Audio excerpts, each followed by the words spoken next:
Vamos a continuar la sesión. Let us resume the session. I'd like to draw the attention of the delegates to sub-item D of item 9 of the agenda entitled Interactive Roundtables, Summaries by the Co-Presidents.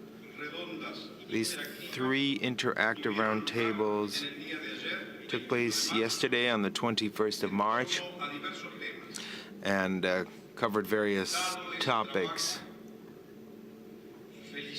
Now, I would like to congratulate the co-presidents of the roundtables for their leadership. And so based on these results and outcomes, I would now invite Madam Sahar Mohammed, Minister of Investment and International Cooperation of Egypt and co-president of the Interactive Roundtable 1, which worked on the topic Comparative Advantages and Opportunities of South-South cooperation, exchange of experience, best practices, and examples of successful cases, successful examples. Thank you. You have the floor.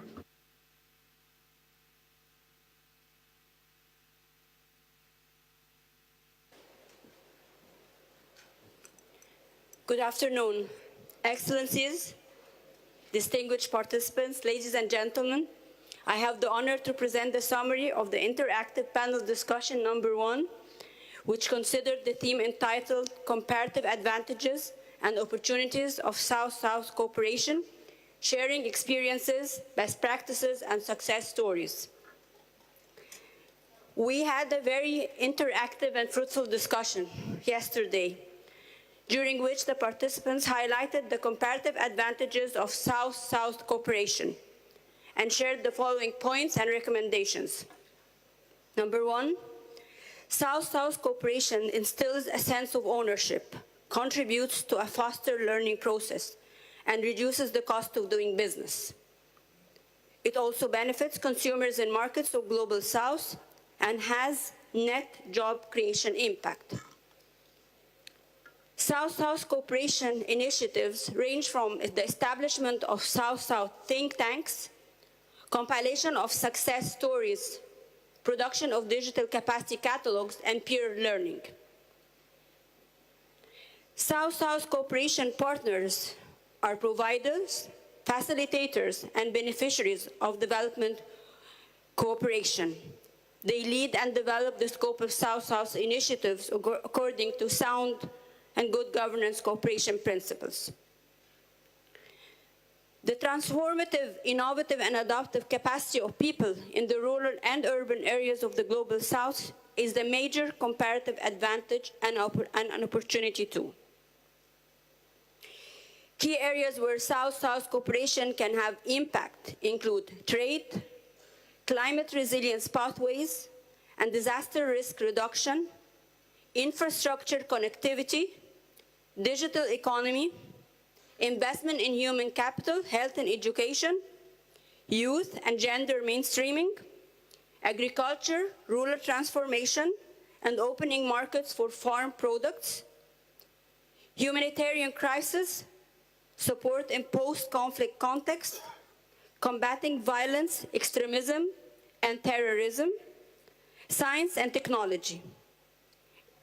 It also put a lot of emphasis on promoting e-commerce, digitalization of agriculture, rural economy to benefit smaller farmers, and overall support to SMEs with the emphasis on creating jobs for the youth. There is a need to create inter-regional and global frameworks to provide a platform to share best practices. South-South partners could continue to promote mutual respect on equal footing, mutual benefits, and the win-win outcomes, as well as advocate synergies and cooperation to benefit all players. Several UN agencies shared that they have South-South cooperation as a central pillar of their work, and participants encourage UN agencies to play a greater role in facilitating South-South cooperation as well as triangular cooperation. It was stressed that there is a need to promote more exchanges between both South-South and North-South partners. Participants highlighted the importance of developing a methodology to measure the impact of South-South cooperation and gather empirical evidence of impact to mobilize additional resources to achieve the ambitious Agenda 2030. There is also a need to develop a system to monitor through joint efforts hosted at the UN level. We could learn from initiatives to improve effectiveness, including Global Partnership on Effective Development Cooperation and Effective Triangular Cooperation, and Total Official Support for Sustainable Development, a new methodology to capture development cooperation developed by both OECD and developing countries. In fact, some participants suggested that South-South cooperation needs to be designed and analyzed through a right to development lens. We need to share a new methodology to engage the private sector. More private sector participation is critical, including blending financing and social impact investments. We also need to learn from the international financial institutions and their experiences there. In order to leverage the transformation role of South-South cooperation, participants stressed the need to enhance access to funding and involvement of more civil society organizations, as well as to connect more with the social organizations and transformative processes, as well as strengthen knowledge sharing. They also emphasized the need to promote diversification of funding and to facilitate interaction and follow-up on implementation at all levels of governance. To harness the full potential of South-South cooperation, we need to expand women's leadership in the decision-making process and also in the policy debate and discussions. We also need to ensure accountability, combat corruption, and develop statistics and the composite database to capture flow of assistance from the South. Many participants shared their experiences, including initiatives relating to knowledge and technology transfer in agriculture, environmental performance review, combating violence, extremism, and humanitarian assistance in crisis situations. In conclusion, I wish to thank my co-chair, His Excellency Abdul Menam, Minister of Foreign Affairs of Bangladesh, and to express my sincere appreciation to all the panelists that contributed substantially to these outcomes, and all the participants that have actively participated in a very positive and constructive engagement throughout the panel. Thank you very much.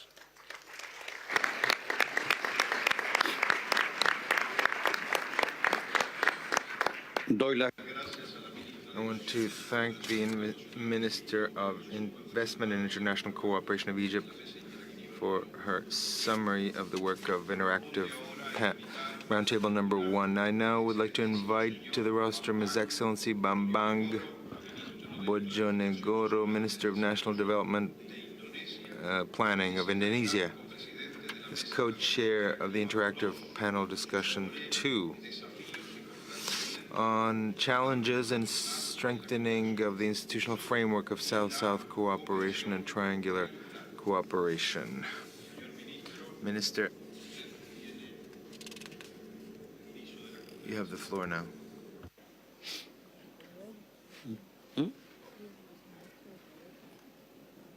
¿Cambiaron entonces?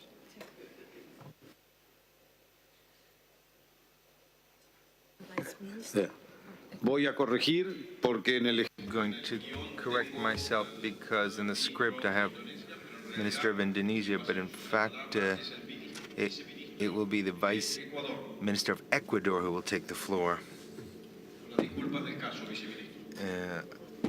Please apologize, Minister. Thank you.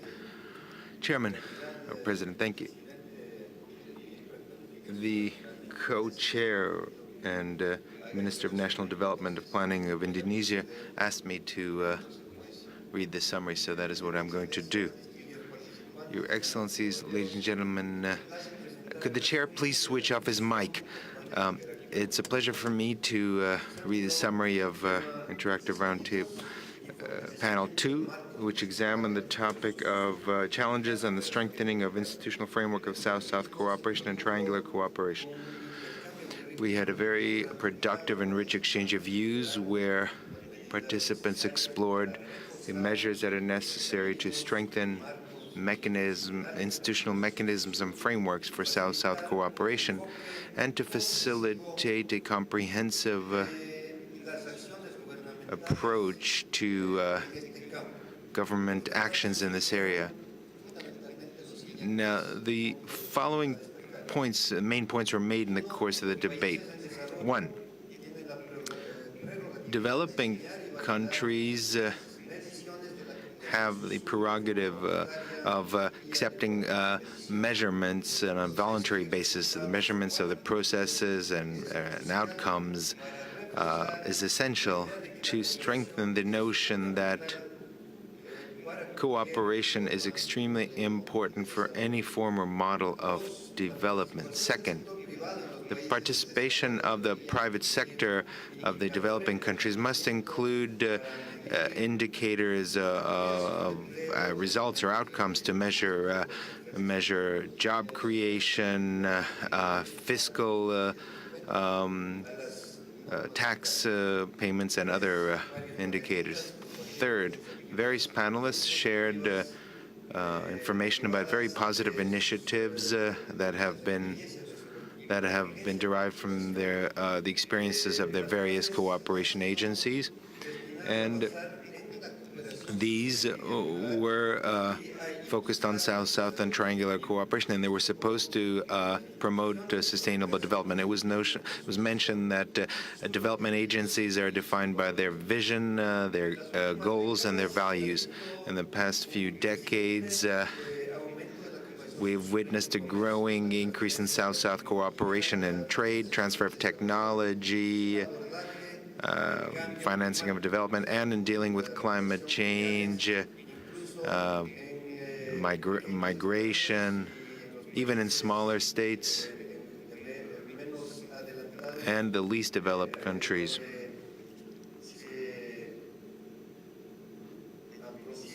Where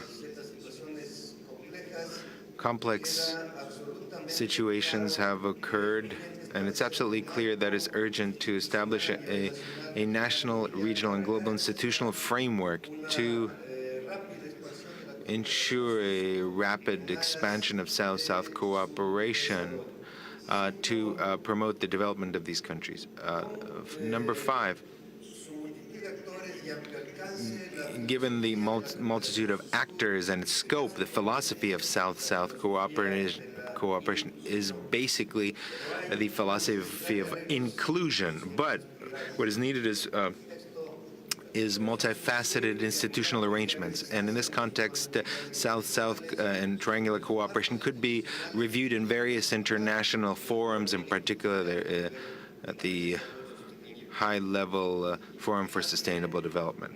It's important to incorporate or strengthen South-South cooperation in national development plans and to complete programs pertaining to economic development and good governance. Also, it's important to acknowledge the important role of non-state actors and their possible contributions in order to implement the Sustainable Development Goals through various mechanisms, including, for example,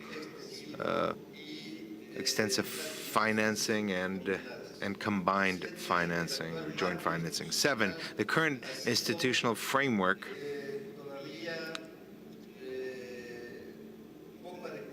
has not been adapted for the challenges that South-South cooperation has confronted. And in spite of the notable successes that have been achieved, the Buenos Aires Plan of Action has not yet been fully implemented. The various UN entities and agencies must incorporate South-South cooperation as an important focal point in order to coordinate their work with the country teams, with UN country teams. Also, it was highlighted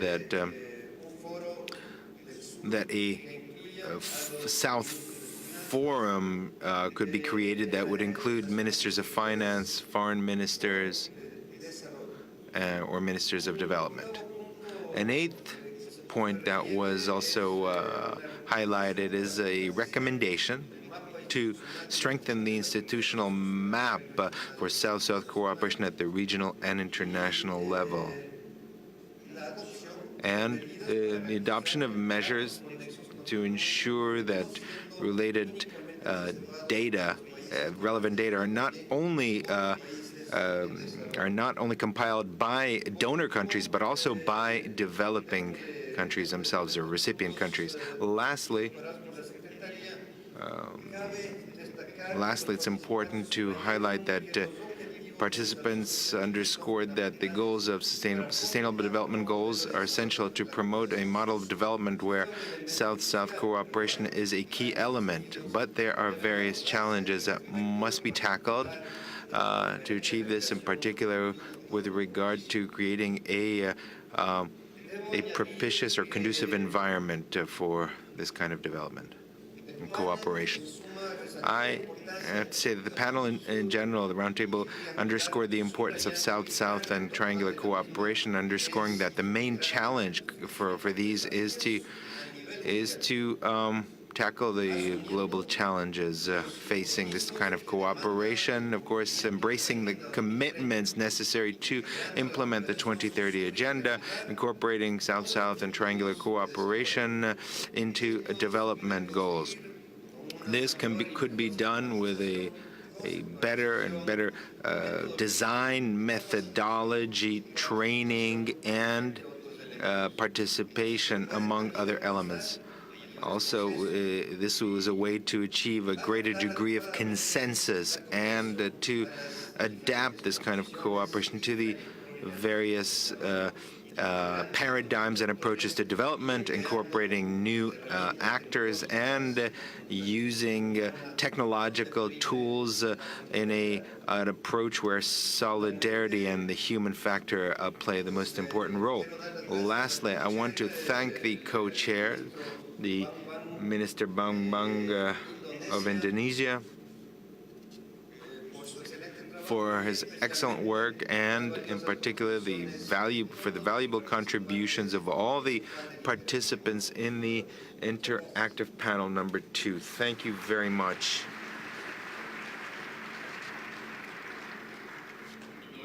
I want to thank the Vice Minister of Foreign Relations of Ecuador for the summary of panel number 2.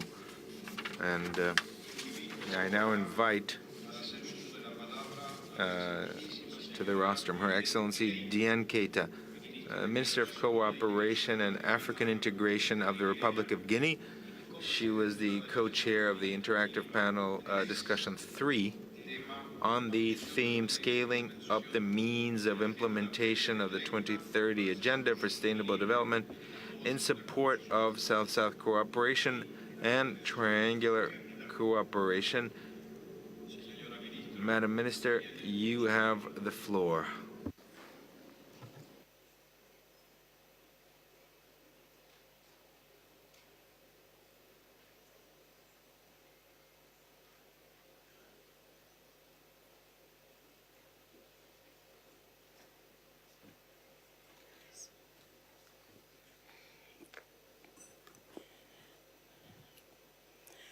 Monsieur le Président, Mr. President, Excellencies, distinguished participants, ladies, gentlemen, it is my pleasure to present the summary of interactive panel discussion 3 on the theme Scaling Up the Means of Implementation of the 2030 Agenda for Sustainable Development in support of South-South cooperation and triangular cooperation. We had very fruitful discussions during which participants brought to light 12 recommendations, which I will read as follows. First, the need to exploit the enormous potential of South-South and triangular cooperation in order to ensure that nobody is left behind. It is essential to mobilize additional resources in order to accelerate the implementation of the 2030 Agenda. Access to technology is essential for economic ownership and empowerment of developing countries, particularly through policies making it possible for them to join the fourth industrial revolution.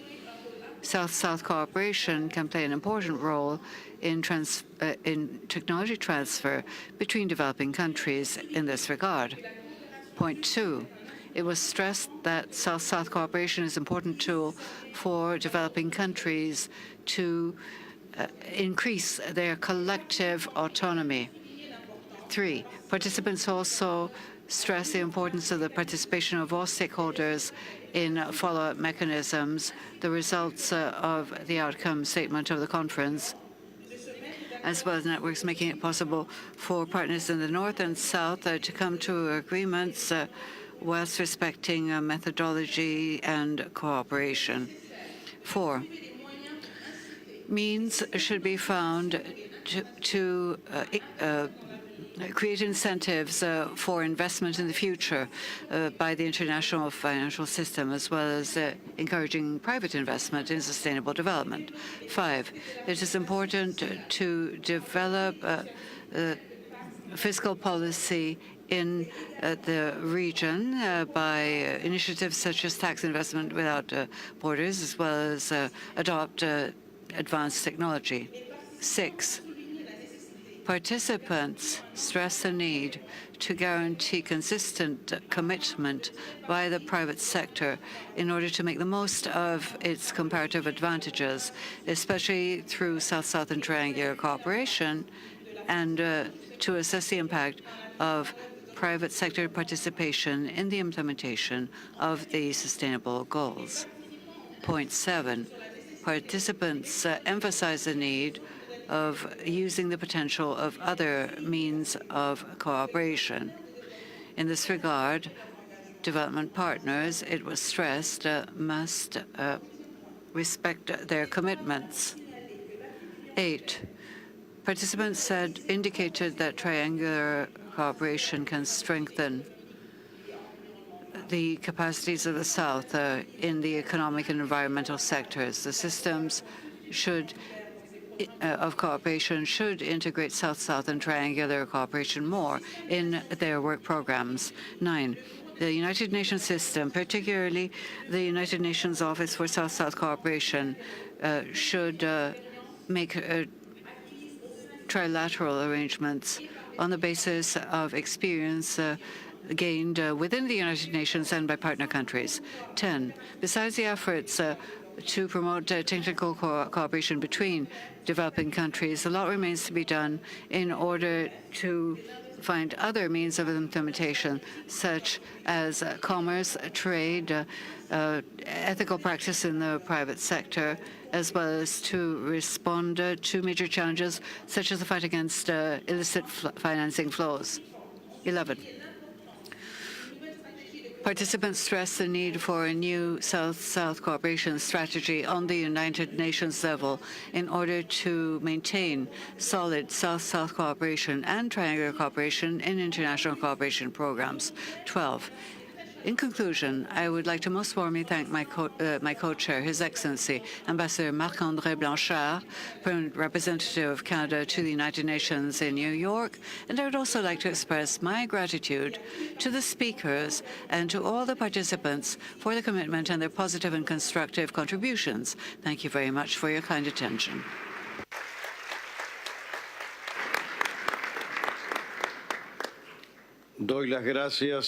I thank the Minister of Cooperation and African Integration of the Republic of Guinea for her statement. Delegations are reminded that the summaries of the 3 interactive panel discussions will be contained in the report of the conference. The conference has thus concluded its consideration of sub-item D of Agenda Item 9 and of Agenda Item 9 as a whole. Before proceeding further, I should like to remind delegations that Agenda Item 6, Organization of Work, and Agenda Item 5, Election of Officers other than the President, which have been considered at a previous meeting, remain open. There being no other matters to be discussed under the items, the conference has thus concluded its consideration of Agenda Items 5 and 6.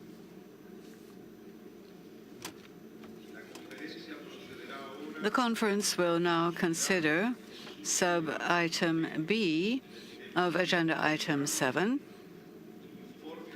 entitled Report of the Credentials Committee.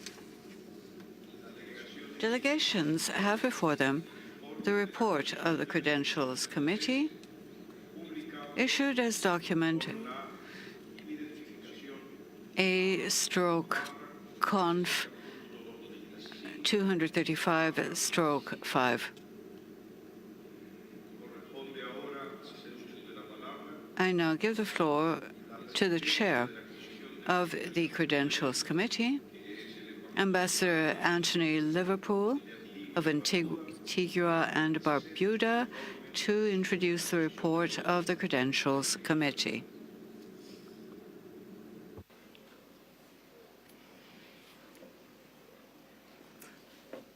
Thank you, Mr. Chair. On behalf of the Credentials Committee, I have the honor to introduce the report of the committee concerning the credentials of the representatives to the second high-level United Nations Conference and South-South Cooperation, contained in document A/CONF.235/5.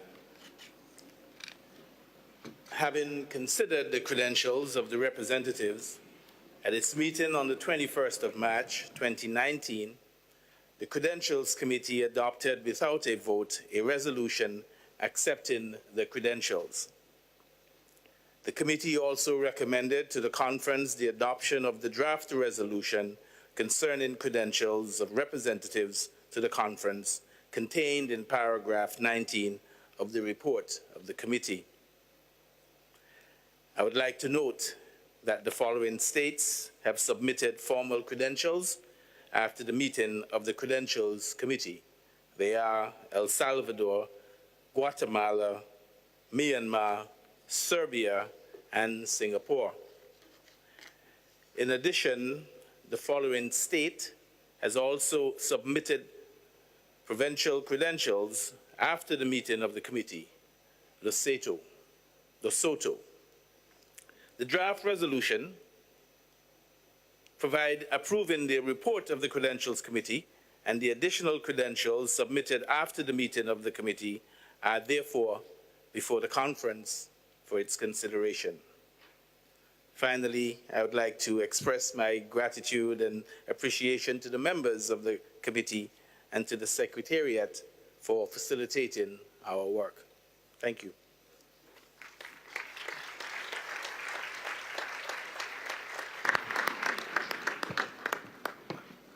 Doy las gracias. I thank the chair of the Credentials Committee. May I take it that the conference wishes to adopt the draft resolution entitled Credentials of Representatives to the Second High-Level United Nations Conference on South-South Cooperation, recommended by the committee in paragraph 19 of its report, and accept the additional credentials submitted after the meeting of the Credentials Committee? I hear no objection. It is so decided. Does any delegation wish to make a statement following adoption of the resolution on the report of the Credentials Committee? It is my understanding that we have a statement from the European Union.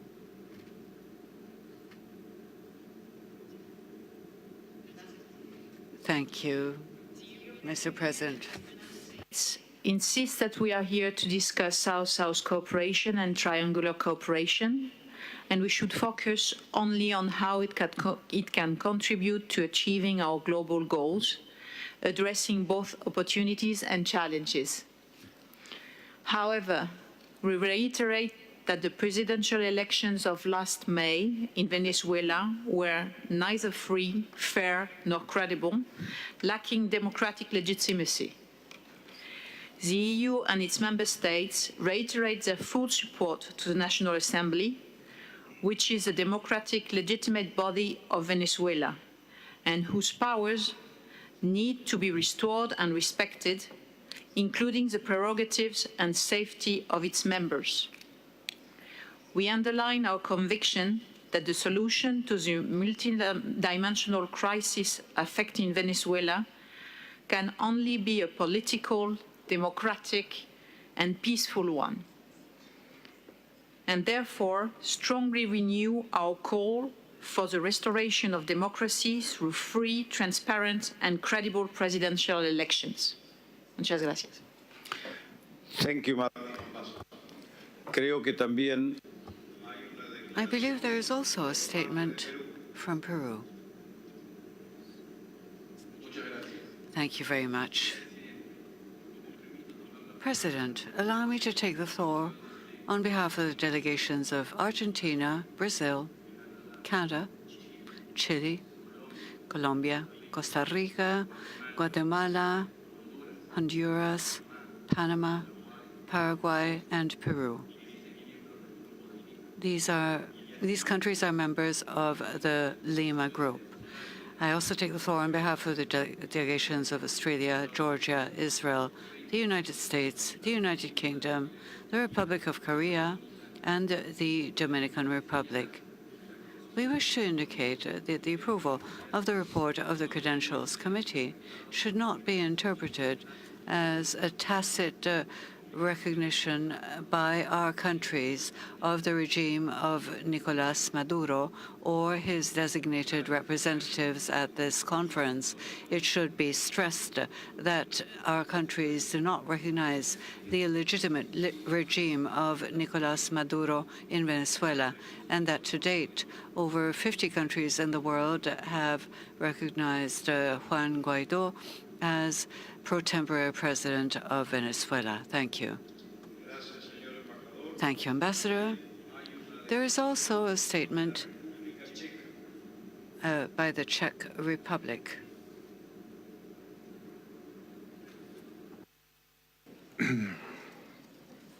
Sí. Señor Presidente, Yes, Mr. President. Excellencies, I have the honor to speak on behalf of my country and to deliver following statement.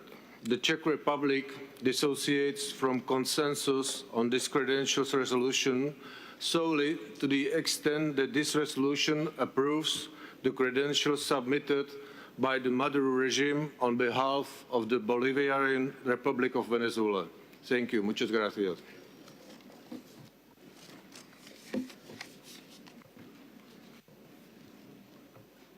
gracias, señor. I thank the head of delegation of the Czech Republic. I now give the floor to the Bolivarian Republic of Venezuela.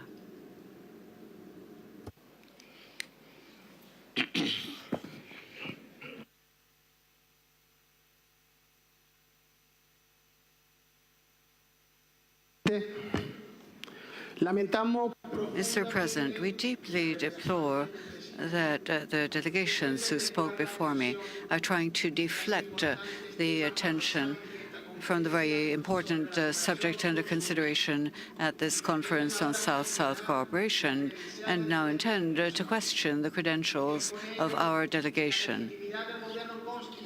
The legitimacy of the constitutionally democratically elected government of President Nicolás Maduro Moroso, bringing issues that belong in the bilateral sphere to this forum endanger the rights and privileges of all full members of the United Nations.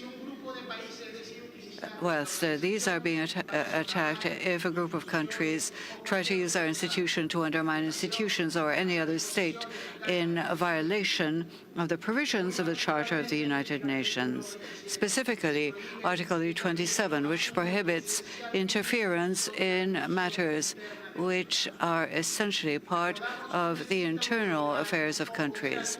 There is no authority or power whatsoever in international law or in the foundational charter of this organization which enables a country or group of countries, including those grouped together within the United Nations, can designate national authorities or governors of other independent and sovereign countries, and appropriating these faculties is illegal.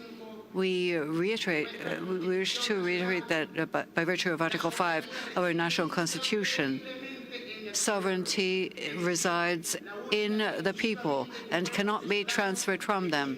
It is only the Venezuelan people who have the power and the authority to elect those who govern them. Mr. President, in line with the outcome document of this conference, we reiterate the need to conduct our international relations with strict regard for the principles of sovereignty, equality, and non-interference in the internal affairs of states. And in this regard, we recall the decision of the International Court of Justice of 1986, finding that in international law, there is no right or authority to interfere in the internal affairs of other states, and that the recognition of the political opposition of a state is a clear violation of the principle of non-intervention. Lastly, we call for the defense of the standards of international law and respect for the sovereign will of our peoples. And we conclude alerting the international community that what we are seeing today is the first step of a campaign of aggression against our country, which is being attempted to be escalated as far as the General Assembly of the United Nations in order to disregard the rights of a country which is a full member, the Bolivarian Republic of Venezuela. If this were to happen, the enemies of peace will have struck another major blow to everything the United Nations represents. Thank you very much, Mr. President.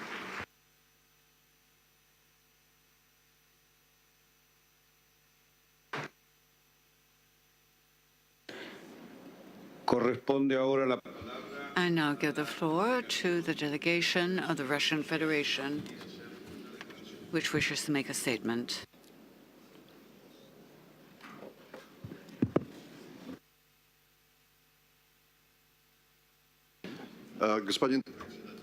Mr. President, thank you.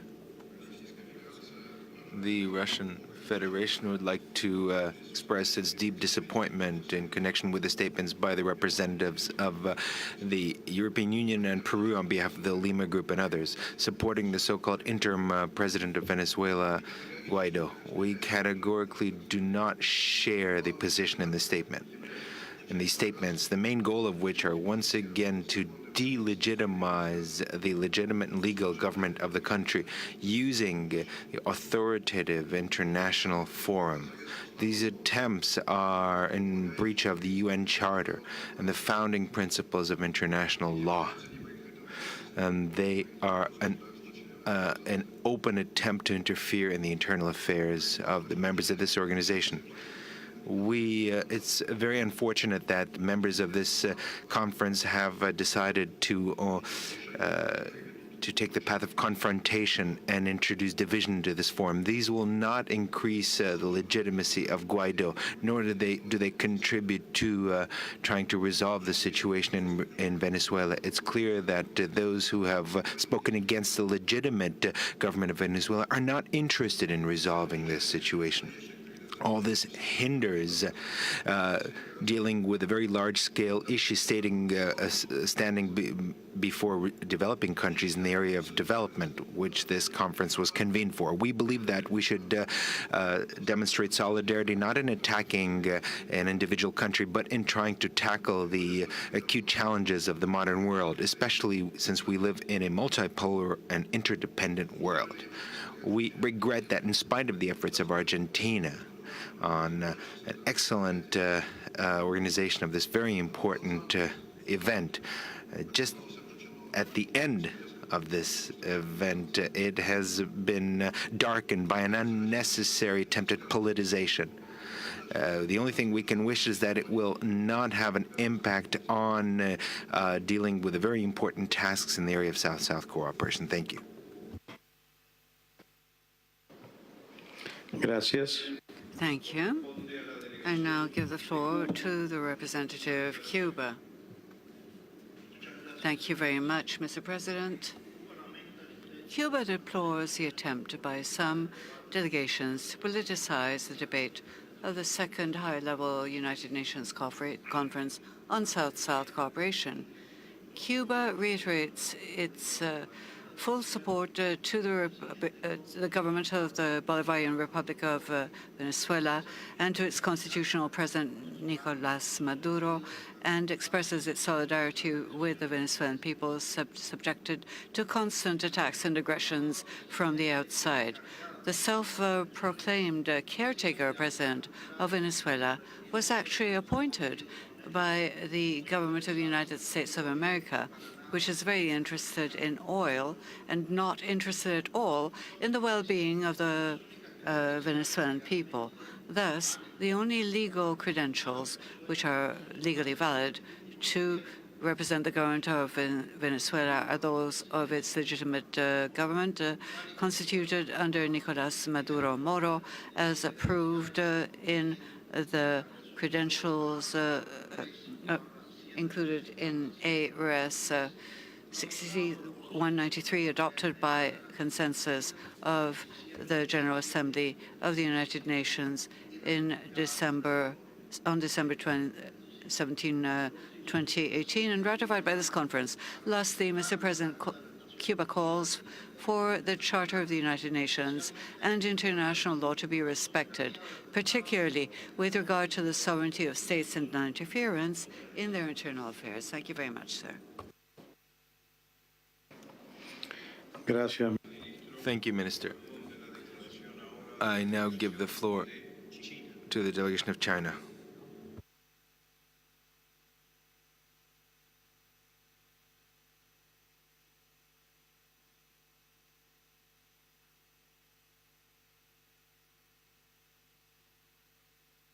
Thank you, Mr. President. China supports the plenary meeting's adoption of the report and resolution of the Credentials Committee. The General Assembly, at its 73rd session, had already taken a decision on the representation of its member states, which should maintain the authority and seriousness of the relevant GA resolution. China opposes the discussion of the representation of Venezuela at this high-level conference on South-South cooperation. China opposes any action this conference may take that would contravene with the relevant decision of the 73rd session of the GA. China supports the Venezuelan government in its effort to maintain national sovereignty, independence, and stability. China is for abiding by the purposes and principles of the UN Charter by all states, especially the principles of non-interference, mutual respect of sovereignty and territorial integrity, and other norms governing international relations and international law. China opposes the interference of domestic affairs of Venezuela by foreign forces. The affairs of Venezuela should be and can only be decided by the people of Venezuela themselves. I hope the international community will do things that would generally be conducive to the stability, economic development, and improvement of people's livelihood of Venezuela. Thank you, Mr. President.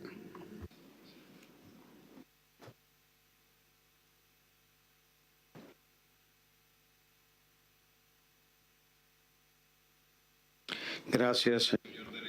Thank you. I now give the floor to the representative of the plurinational state of Bolivia.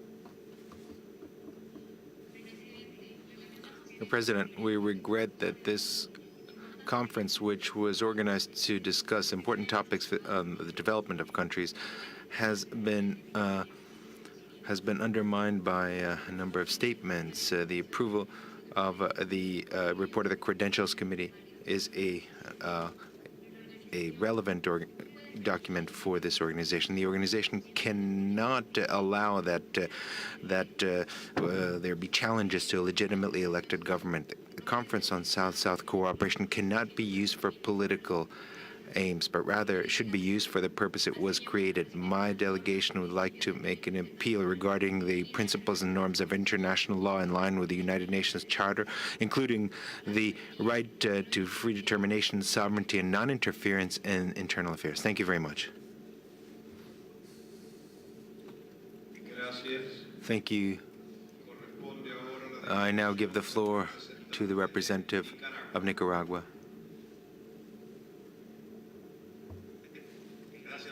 Thank you, Mr. President. Nicaragua, and its bases its foreign policy on three main pillars: respect for sovereignty of countries, non-interference in internal affairs, and peaceful resolution of disputes.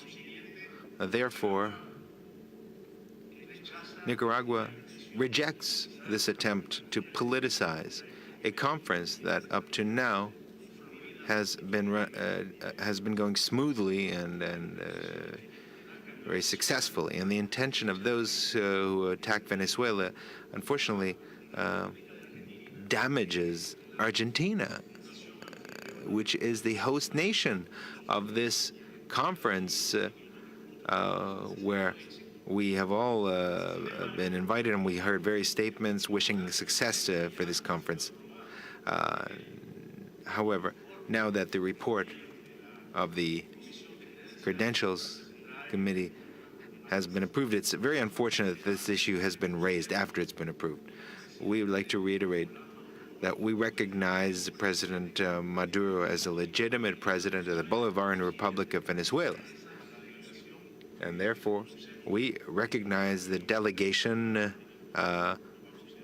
represented here by Juan Jose Valera that represents the government of Nicolas Maduro. We would like to support and endorse the conclusions and the suggestions of the Credentials Committee. And with that, we would like to also request that the United Nations Charter be respected. The United Nations Charter is also damaged by this unfortunate political ploy by those who have decided to attack Venezuela in the midst of a meeting dedicated to South-South cooperation. Thank you. Thank you. I now give the floor to the delegation of the Islamic Republic of Iran. Then I would make some few comments on this topic. We are extremely concerned and even shocked by statements just made which cast a doubt on the authenticity and legality of formal credentials submitted by a UN member state, Venezuela, for its delegation attending this UN conference.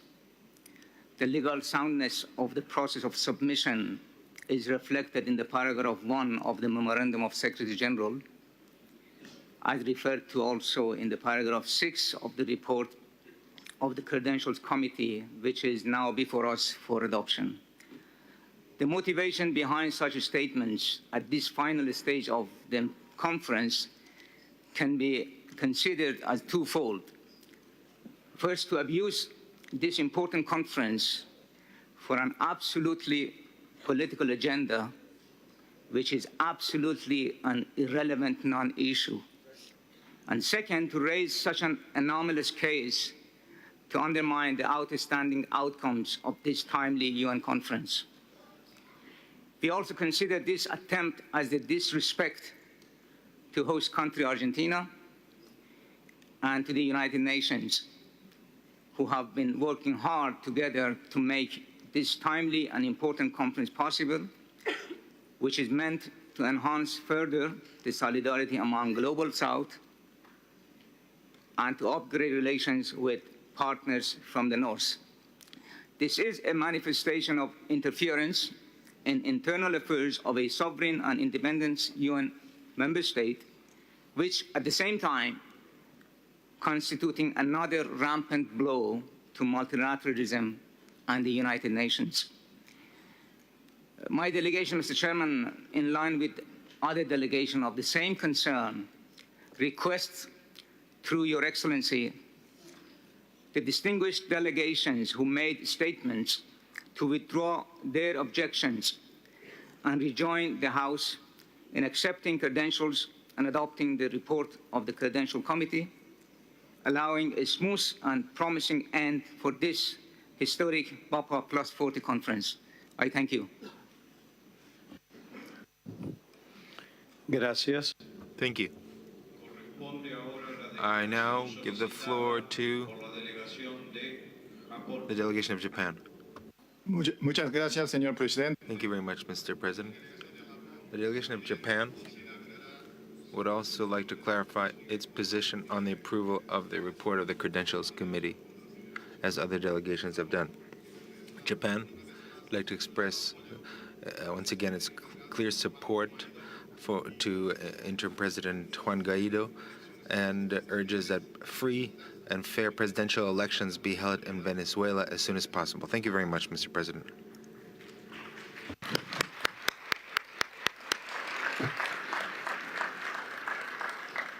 Gracias, señor embajador. Thank you, Ambassador. I now give the floor to the delegation of South Africa.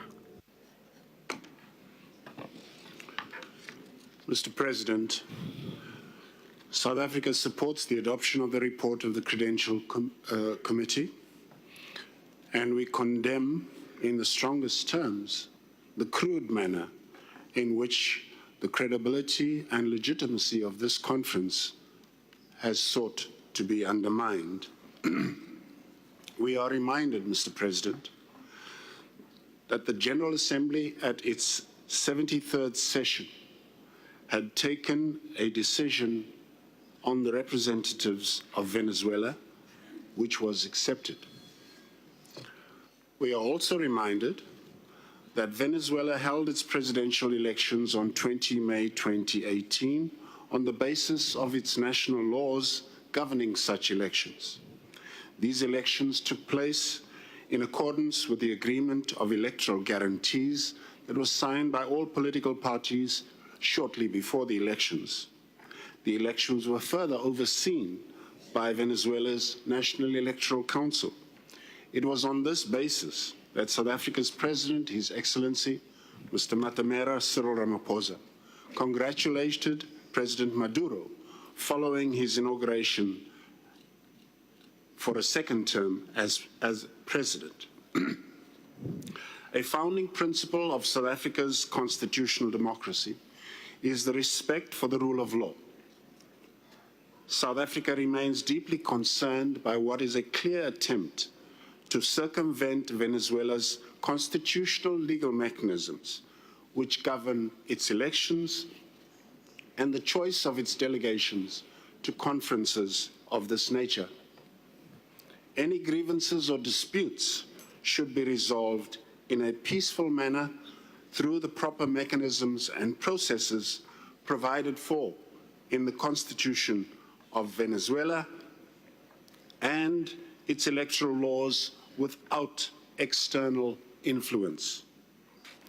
An essential principle of South-South cooperation has always been non-interference in independent states' businesses. I thank you. Gracias. Thank you. I now give the floor to the Syrian Arab Republic. Thank you. Thank you, Mr. Chair. Based on Article 31 of the Rules of Procedure of this meeting, under the title Resolving Issues of specialization, the Syrian Arab Republic would like to reaffirm the fact that this esteemed meeting that is being held to discuss the credentials of the Venezuelan delegation is not authorized to do so because the jurisdiction to discuss such documents must take place at the United Nations headquarters in New York, and this meeting is to focus on development and the advancement of the countries of the South and their peoples and their prosperity, and not to discuss political issues that have their own jurisdiction and their own experts, i.e. in the United Nations. Moreover, bringing up this topic will question the legitimacy, can open the door to questioning the legitimacy of any country by any other state, and is a violation of Article 2 of the United Nations Charter because it is based on strictly political motivations, and it is an unacceptable and an illegal interference in the internal affairs of states. Therefore, the government of my country regrets that this behavior has taken place by the European Union and by the representatives of Lima. We state that this esteemed meeting does not have the jurisdiction to do so because it is also in contradiction of the draft Article 8 of the Buenos Aires Outcome Document, which stipulates national sovereignty and the non-interference in the internal affairs of member states. Thank you. Gracias. Entiendo. As I understand it, there are no further requests for the floor. The conference has thus concluded its consideration of sub-item B of Agenda Item 7 and of Agenda Item 7 as a whole. The conference will now consider Agenda Item 10. Adoption of the outcome document of the conference. The conference has before it document A/conf 235/L.1 containing a draft resolution entitled Buenos Aires Outcome Document of the Second High-Level United Nations Conference on South-South Cooperation. Before proceeding further,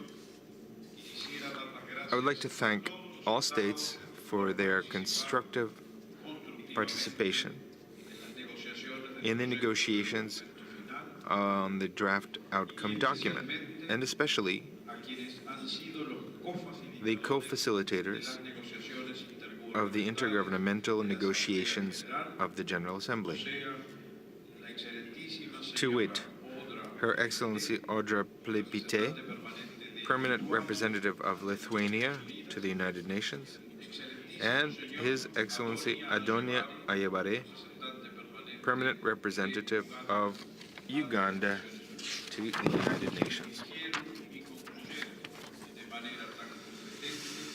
I want to thank them for so ably leading and concluding the negotiations on the draft outcome document in New York. Now, before proceeding to adopt the decision, I would like to give the floor to the Secretary of the Conference to make a clarification. Thank you, Mr. President. With regard to the text of the outcome document before the conference, in document A/conf.235/3, I would like to inform delegations that I have been made aware that editorial changes were made to the English text of the outcome document agreed in New York, which are regarded by delegations as substantive. On behalf of the Secretariat, I would like to confirm that the English text of the outcome document will be reissued to revert to the text as agreed in New York without these editorial changes. Other language versions will be adjusted and reissued accordingly. The corrected text will be included in the final report of the conference as well as in the outcome document that will be presented to the General Assembly later for its adoption. Thank you, Mr. President. Gracias a la Secretaría. I'd like to thank the Secretary of the Conference. As I understand, the representative of the State of Palestine wishes to take the floor on behalf of the G77 plus China.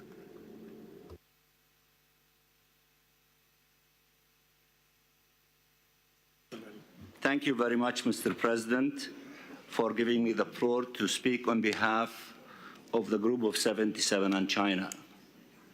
When this issue of the editing of the English text arose this morning, we've conducted the consultation among our group, the Group of 77 and China, and I have been authorized on behalf of that group to accept the content of the explanation of the Under-Secretary General for General Assembly Affairs, that the text that we have negotiated in New York, the English text, is what we will adopt in this meeting today. And when we go back to New York, we will make sure that the translation to the other 5 languages would be identical to the English text that we have negotiated and approved in New York through consultation. And based on that understanding, our group will accept and will endorse and approve the final document in the English text as was articulated by the Under-Secretary General. And I thank you very much. I want to thank the representative of the State of Palestine for his statement. So, we shall now proceed to consider draft resolution A/conf 235/L1. The conference must now adopt a decision on this document, whose title is the outcome document of the Second United Nations High-Level Conference on South-South Cooperation. Can I therefore consider that the conference wishes to adopt draft resolution A/conf 231/L.1? I see that there are no objections. It is so decided.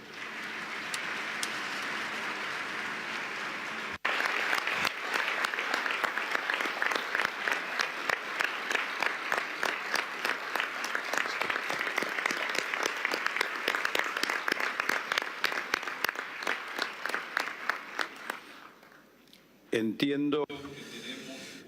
As I understand, we have one explanation of vote to be made by the delegation of the United States.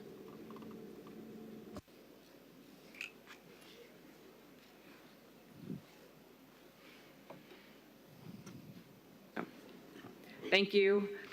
I would like to start by thanking the co-facilitators, Ambassador Adonia Ayabare and Ambassador Audra Plepite, for their leadership throughout this process. They ably guided the outcome document over the past few months, helping to build consensus on a range of difficult but important issues. South-South cooperation has made positive contributions to many countries' development.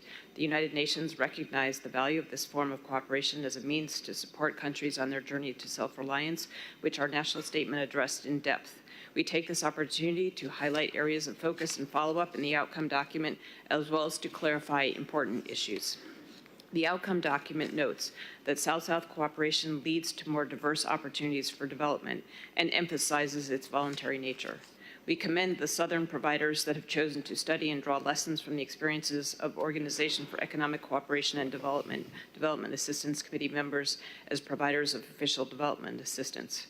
We also commend those recipient provider countries that participated in voluntary initiatives such as the Global Partnership for Effective Development Cooperation. The text states that South-South cooperation should not be seen as ODA. However, we emphasize the need to uphold internationally accepted standards for effective and sustainable development cooperation, regardless of the type of assistance provided. We welcome the efforts of Southern providers of assistance to report their cooperation as members of the international community, especially as total official support to sustainable development, which has been designed with their participation. The outcome document also emphasizes important best practices and standards for efficiency, effectiveness, transparency, accountability, sustainability, focus on results, oversight, and reporting. The United States would like to emphasize that irrespective of the area of programmatic focus mentioned in the text, United Nations agencies, funds, and programs, the UN Office of South-South Cooperation, as well as regional commissions and other entities, must follow the highest standards of transparency and accountability in all of their programs. Furthermore, the United States takes this opportunity to make important points of clarification regarding the document's reaffirmation of the 2030 Agenda for Sustainable Development and the Addis Ababa Action Agenda. Both are non-binding documents that do not create rights or obligations under international law. The United States supports the spirit of the 2030 Agenda as a framework for development and will continue to be a global leader in sustainable development. With regard to the Addis Ababa Action Agenda, we note that much of the trade-related language in the Addis outcome document has been overtaken by events since July 2015. Therefore, it is immaterial, and our reaffirmation in the outcome document has no standing for ongoing work and negotiations that involve trade. With respect to the new urban agenda, the United States believes that each member state has the sovereign right to determine how it conducts trade with other countries, and that this includes restricting trade in certain circumstances. The United States reiterates our views on the Sendai Framework for Disaster Risk Reduction from the U.S. explanation of position delivered in 2015. Additionally, the United States notes its intention to withdraw from the Paris Agreement as soon as it is eligible to do so, consistent with the terms of the agreement, unless suitable terms for re-engagement are identified. Therefore, the language on climate change in the Paris Agreement in this outcome document is without prejudice to U.S. positions. The United States enjoys strong and growing trade relationships across the globe. We welcome efforts to bolster those relationships, increase economic cooperation, and drive prosperity through free, fair, and reciprocal trade. However, as President Trump stated to the General Assembly on September 25, 2018, the United States will act in its sovereign interest, including on trade matters. This means that we do not take our trade policy direction from the UN. It is our view that the UN must respect the independent mandates of other processes and institutions, including trade negotiations, and must not involve itself in decisions and actions underway in other forums, including at the World Trade Organization. The UN is not the appropriate venue for these discussions.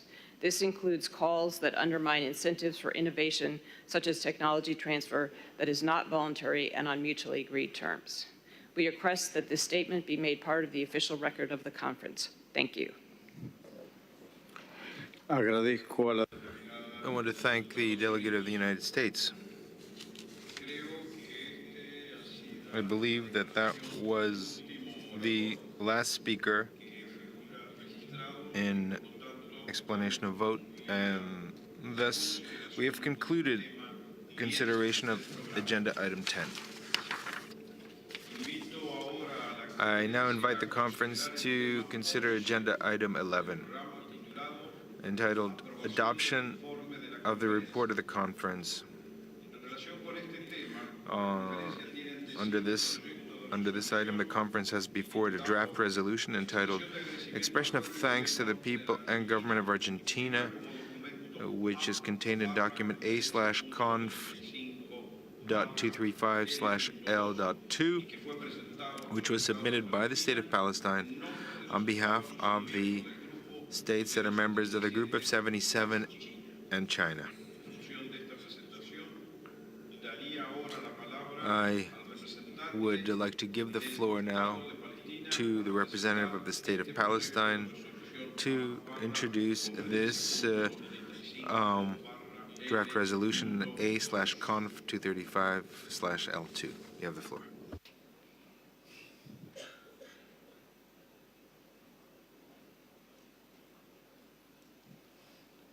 Thank you, Mr. President. Mr. President, Excellencies, ladies and gentlemen, on behalf of the Group of 77 and China, it gives the State of Palestine pleasure to introduce the draft resolution entitled, and I quote, expression of thanks to the people and government of Argentina, end of quotations, contained in document A/conf.235/L.2.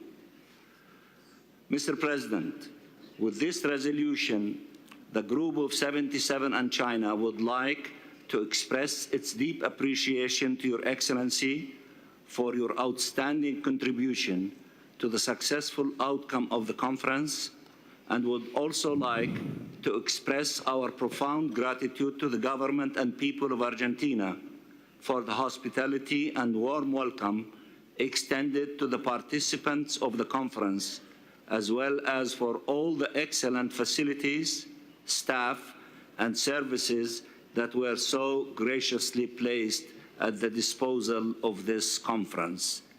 The Group of 77 and China is so proud that a member among our group, Argentina, is hosting this very successful conference, and I thank you very much, Mr. President.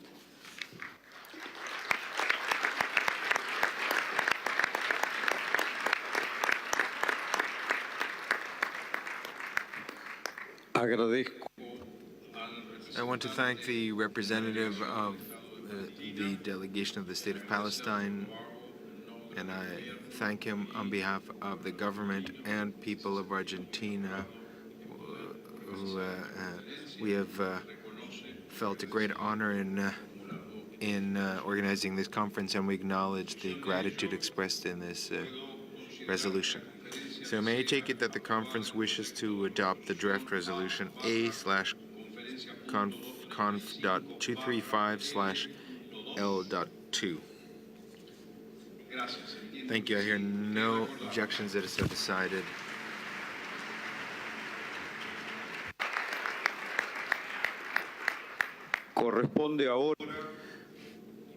I now invite the conference to turn to document A/conf.235/L.3, which contains the draft report of the conference. And in this connection, I would like to give the floor to the Rapporteur General, His Excellency Sven Jurgensen, Permanent Representative of Estonia to the United Nations, to introduce the draft procedural report of the conference. Thank you, Mr. President. I had the honor to introduce the draft report of the second high-level United Nations Conference on South-South Cooperation as contained in document A/conf.235/L3. The draft report was distributed to all delegations yesterday morning, Thursday, 21st of March, through respective pigeonholes. The draft report contains Chapter 1, resolutions adopted by the conference, Chapter 2, organization of work and other organizational matters, which includes the opening and duration of the conference, election of the president and other officers of the conference, adoption of the rules of procedure, adoption of the agenda, organization of work, and the participation to the conference. Chapter 3, general debate on the role of South-South cooperation and the implementation of the 2030 Agenda for Sustainable Development, challenges and opportunities. Chapter 4, report of the interactive panel discussions. Chapter 5, report of the Credentials Committee. Chapter 6, adoption of the final outcome of the conference. Chapter 7, adoption of the report of the conference. And Chapter 8, closure of the conference. In Chapter 1, the following resolutions just adopted by the conference will be included, namely, resolution entitled Buenos Aires Outcome Document of the Second High-Level United Nations Conference on South-South Cooperation as contained in document A/conf.235/L1. With the adoption of this resolution, the full text of the outcome document of the conference contained in document A/conf.235/3 of the same title will be included in the final report. Resolution entitled Expression of Thanks to the People and Government of Argentina, as contained in document A/conf235/L2, will be included in the final report. And resolution entitled Credentials of Representatives to the Second High-Level United Nations Conference on South-South Cooperation, as contained in document A/conf235/5, will also be included in the final report. Chapter 2, Section B, on attendance at the conference will be completed after the conference to reflect the final participation. Chapter 3, General Debate on the Role of South-South Cooperation and the Implementation of the 2030 Agenda for Sustainable Development, Challenges and Opportunities, will be finalized to reflect the representatives of states and observers of intergovernmental organizations, United Nations system organizations, as well as non-governmental organizations and other stakeholders who made statements in the general debate of the conference during its plenary meetings. Here, I would like to draw delegations' attention to the number of plenary meetings held during the conference. As you are aware, 4 meetings were originally scheduled. However, in light of the large number of inscriptions in the general debate under item 8, a decision was made to hold an additional plenary meeting in the evening of Wednesday, 20th of March. Accordingly, references to the number of the respective plenary meetings will be revised, where relevant, in the final report of the conference to reflect the 5 meetings convened. Turning now to Chapter 4 of the draft report, entitled Report of the Interactive Panel Discussions, the summaries delivered this morning by the co-chairs of the 3 interactive panel discussions, as well as the list of speakers in each panel, will be included in the final report. Chapter 5 will be completed to reflect the information contained in the report of the Credentials Committee. The report will also be updated to reflect any statements made at this closing meeting. Finally, a list of documents before the conference will be incorporated as an annex to the final report. Mr. President, that concludes my introduction. I have the honor to submit to the conference the draft report for its adoption and to seek the authorization of the conference to finalize the report on its proceedings. Thank you very much, Mr. President. Gracias. I thank the Rapporteur General of the conference. May I take it that the conference wishes to adopt the draft report and authorize the Rapporteur General to finalize the report in conformity with the practice of the United Nations? I see no objection. It is so decided. The conference has thus concluded its consideration of Agenda Item 11. We have thus come to the close of our deliberations. I now give the floor to Mr. Achim Steiner, Secretary General of the Conference and Administrator of the United Nations Development Program. Señor Ministro de Relaciones Exteriores, Distinguished Minister of Foreign Affairs and Worship of the Argentine Republic, Mr. Jorge Faria, Your Excellency, President of the General Assembly of the United Nations, Ms. Maria Fernanda Espinosa, Excellencies, ladies and gentlemen. the Secretary General of the Conference, a privilege for me to offer some closing remarks for this highly successful second high-level United Nations Conference on South-South Cooperation.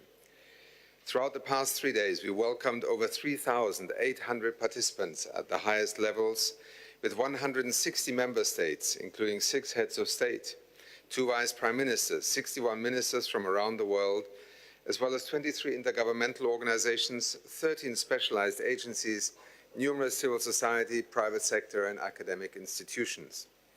This participation, plus the impressive over 14 million people who at one point or another followed the discussions virtually, is an indication of the interest and engagement in taking South-South cooperation to the next chapter. As a true commemoration of the historic Buenos Aires Plan of Action adopted here over 40 years ago, BAPA+40 and its outcome document will serve as a reference for future initiatives on South-South and triangular collaboration. The United Nations family is deeply appreciative of the leadership and support of the government of Argentina in hosting us. The strong collaboration between your government, the United Nations Department for General Assembly and Conference Management, the United Nations Office for South-South Cooperation, and also our UN country team and UNDP country office here in Argentina helped us deliver together a very successful conference. If we reflect on the changes that have taken place in the global economy, in development, in human well-being, since the signing of the first BAPA 40 years ago, it is clear in all the statements that were made that really there are no limits to what we can achieve when we work together, when we combine the forces of South-South cooperation and triangular cooperation. We saw new partnerships being forged for current and future concerted efforts, and we have seen the spectrum of opportunities available to us, not least in the hall next door, where so many of you could see the practical engagements. Let us use the understanding that we have gained here and the partnerships we have forged to double down on the achievements of both the last 40 years, but in looking forward also to solve some of the greatest challenges of our time. The conference clearly demonstrated how countries can share experiences and adapt ideas to their own context.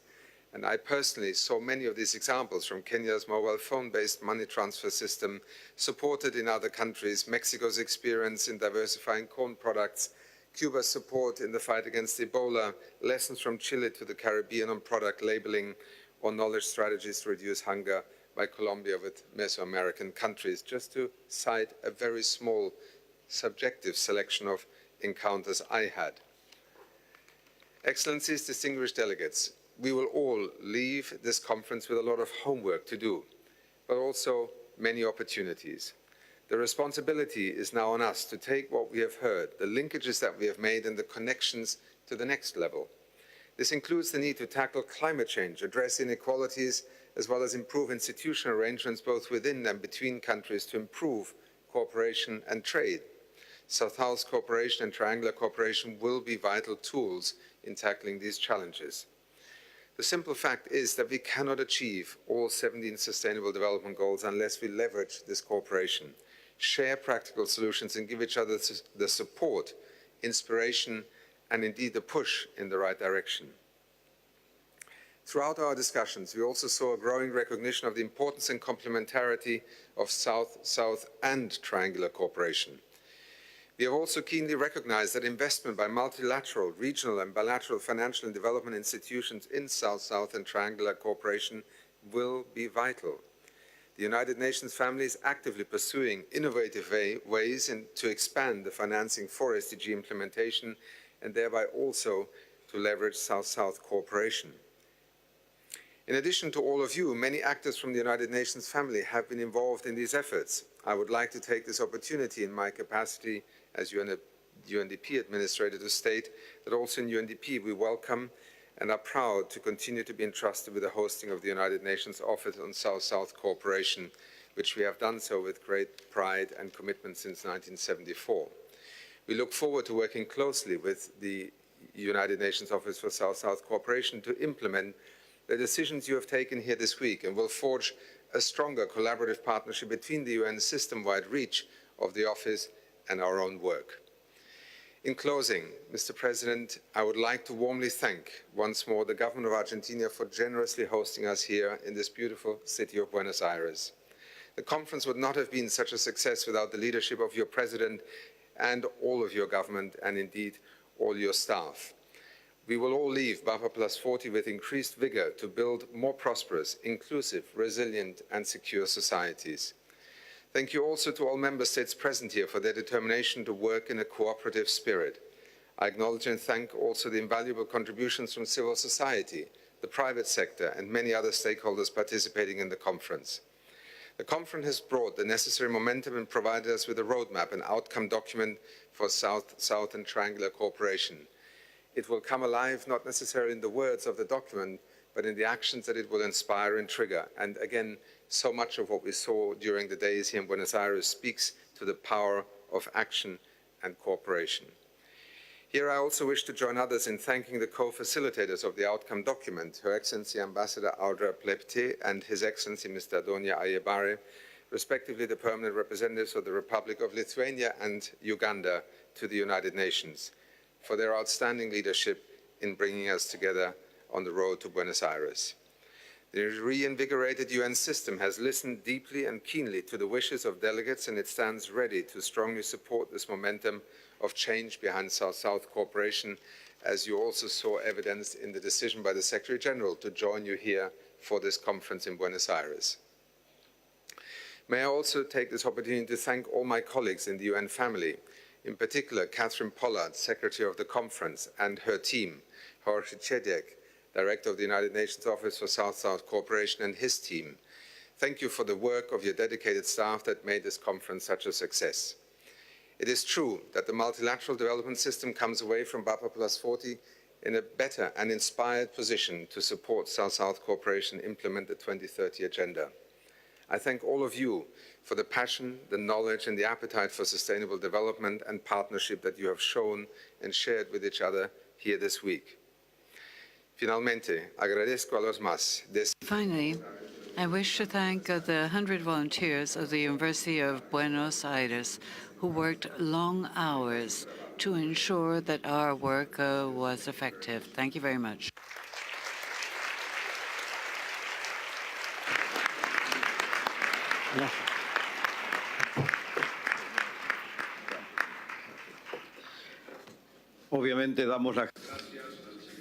We thank the Secretary General of the conference for the report he's given us on the work and the conclusions we have reached. I now invite Her Excellency Maria Fernanda Espinosa Garces, President of the 73rd session of the General Assembly, to make a closing statement. Thank you very much, Mr. President. Your Excellency, Jorge Fori, President of the Conference and Minister of Foreign Affairs of the Republic of Argentina, Achim Steiner, Administrator of the United Nations Program for Development and Secretary General of this conference, Excellencies, ladies, gentlemen, I am grateful to the government and to the people of Argentina for hosting this historic conference. The organization, without any doubt, has been sterling.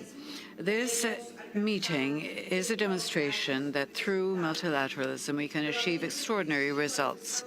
Once again, I congratulate member states for their constructive role and for their dedication. I thank the ambassadors of Lithuania and Uganda for their extraordinary work as co-facilitators. And of course, I would like to thank the Secretariat team. Our efforts have been worthwhile. The outcome document reflects the evolution of South-South cooperation. It is a roadmap towards the future. It opens a spectrum of possibilities to broaden even further the horizons of cooperation and solidarity, not only between countries of the South, but also with developed countries and other central actors. Triangular cooperation brings them in as strategic partners. It also includes a mechanism for voluntary reports, which will make it possible for us to measure the impact of these forms of cooperation. Excellencies, I wish to quickly mention 3 topics. First, South-South and triangular cooperation accelerate Agenda 2030 because they strengthen its means of implementation by creating specific capacities in developing countries to eradicate poverty and hunger, to ensure more health and quality education, to put an end to discrimination and violence against women and girls, to safeguard the biodiversity of our planet, and to make the most of our capacity for adaptation, mitigation, and resilience when faced with climate change. Second, it is essential for these forms of cooperation to adapt to the challenges of rapid technological change. Countries of the South must enter the fourth industrial revolution appropriately. Technology is essential to transform production, trade, agriculture, medicine, infrastructure, services, and also new technologies, if not properly used and not properly framed in form of governance, can deepen inequalities, alter social relations, and affect the future of work. This is why the intelligent entry of countries of the South in this new technological world is vital. Lastly, I wish to emphasize the strategic role of South-South cooperation to bring countries which share similar realities and challenges closer together. South-South cooperation acts as a catalyst of regional integration, both on the political, economic, and commercial basis. Indeed, this is what is happening in several regions, with Ibero-American cooperation, for example, which just in the past 10 years has recorded over 7,000 exchanges, or with the creation of the Technology Bank for less advanced countries in Turkey, and even on the inter-regional level, as shown by the International Solar Alliance, which brings together the 121 countries with the most sun in the world. I wish to acknowledge the role of support of the United Nations system in relaunching the South-South and Triangular Cooperation Agenda, particularly the United Nations Programme for Development and the Office of the United Nations for South-South Cooperation, as well as the important role of the UN regional commissions. Excellencies, in these 40 years of the Buenos Aires Programme of Action, we have come a long way. It has not been free of difficulty, but without any doubt, the South has emerged stronger. Buenos Aires today becomes once again a symbol of hope, not only for the South, but for all of those who stake our future on a world of more solidarity, more collective solutions, more closeness between the nations of the world, because, as the Latin American poet said so aptly, solidarity is the love of peoples. A vibrant, effective solidarity and closeness of our peoples will bring us a brighter, more sustainable future. Thank you very much.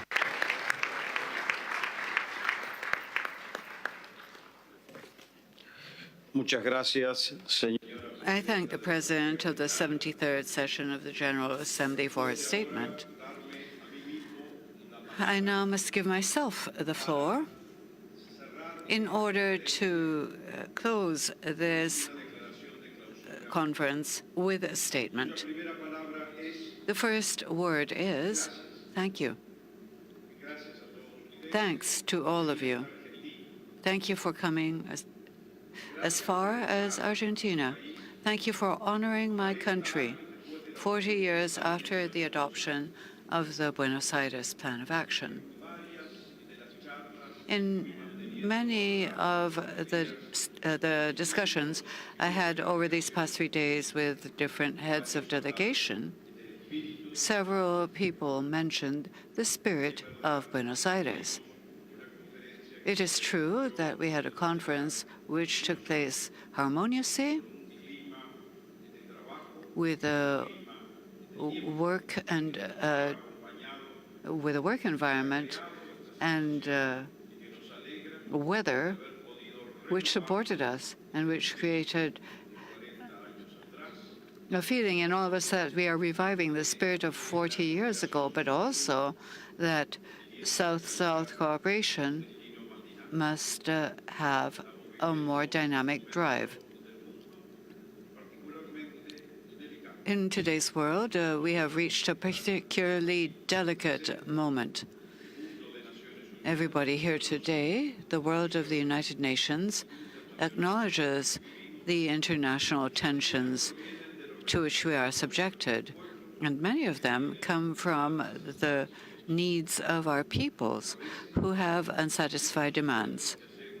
Sometimes, at these meetings which take place Throughout the year, we find ways of moving forward. At other meetings, we do not achieve this.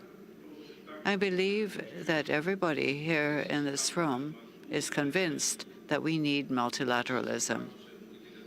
If we accept multilateralism, however, we must accept that sometimes we have to give up a little of our own positions in order to reach an understanding.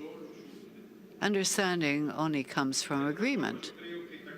But I think that in this conference did reflect that vocation, that of finding an agreement on a subject which gives concrete, specific results to our agenda and to each one of our peoples.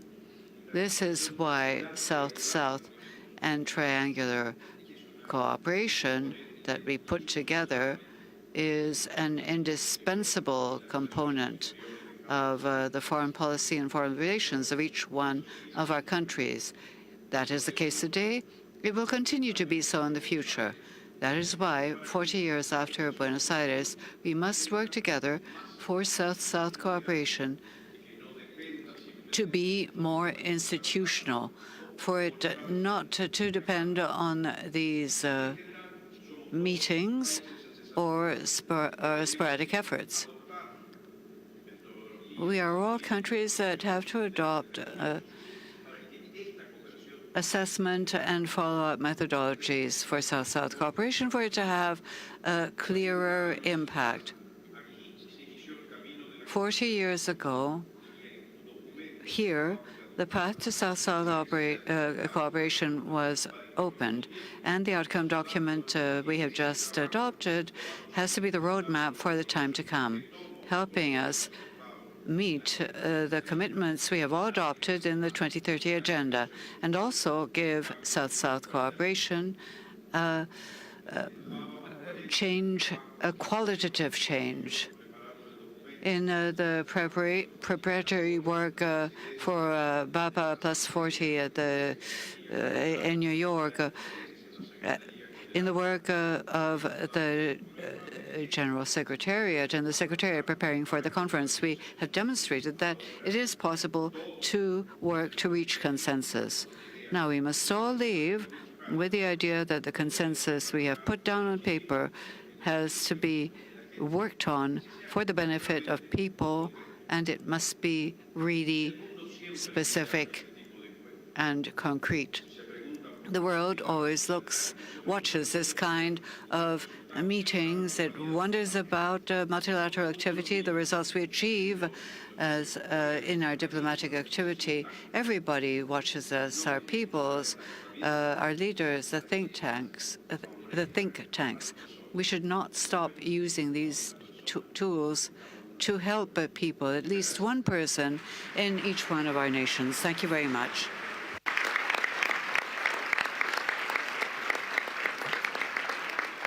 Siendo así, declaro.